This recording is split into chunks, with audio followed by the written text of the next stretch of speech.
5 octobre. Colossiens chapitre 1 verset 21 à chapitre 2 verset 7. Or vous, autrefois, vous étiez plus de la présence de Dieu. Vous étiez ses ennemis à cause de vos pensées qui vous amènent à faire des œuvres mauvaises. Mais maintenant, Dieu vous a réconcilié avec lui par le sacrifice de son Fils, qui est vrai et est mort son corps humain, pour vous faire pour être saints, irréprochables et sans faute devant lui. Mais il vous faute, bien sûr, demeurez dans la foi, fermement établi sous ses fondements, sans vous laisser écarter de l'espérance qui annonce l'Évangile. Cet Évangile, vous l'avez entendu. Il a été proclamé parmi toutes les créatures sous le ciel, et moi, Paul, j'en suis devenu le serviteur. Maintenant, je me réjouis des souffrances que j'endure pour vous, car à ma personne, je complète pour le bien de son corps qui est l'Église, ce qui m'en cause persécution dirigée contre Christ. C'est de cette Église que je suis devenu le serviteur, selon la responsabilité que Dieu m'a confiée à votre égard. Il m'a chargé d'annoncer sa parole dans toute sa plénitude, en vous faisant connaître les secrets de son plan, de nous cacher depuis toujours, de génération en génération, mais qui s'accomplit de façon manifeste pour les membres de son peuple saint.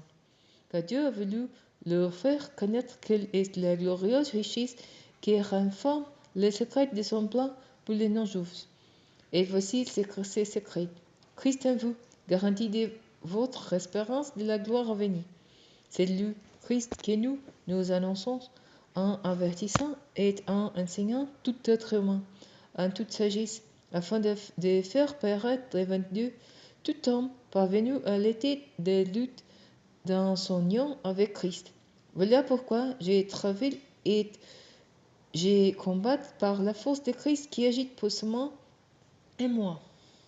Je tiens en fait à ce que vous sachiez combien rude est le combat que je livre pour vous et pour les frères et sœurs qui sont à la Odyssée, comme pour tous ceux qui n'aiment jamais vous personnellement.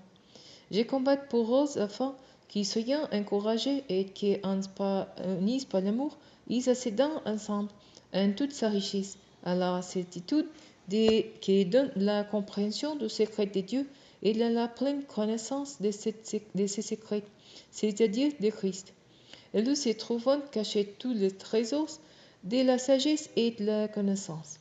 J'affirme, c'est la fin, que personne ne vous égare par des discours d'empresse, car même si je suis psychiquement absent, je suis avec vous par la pensée. Et c'est un joyeux pour moi de constater l'ordre qui règne parmi vous et la fermeté de votre foi en Christ.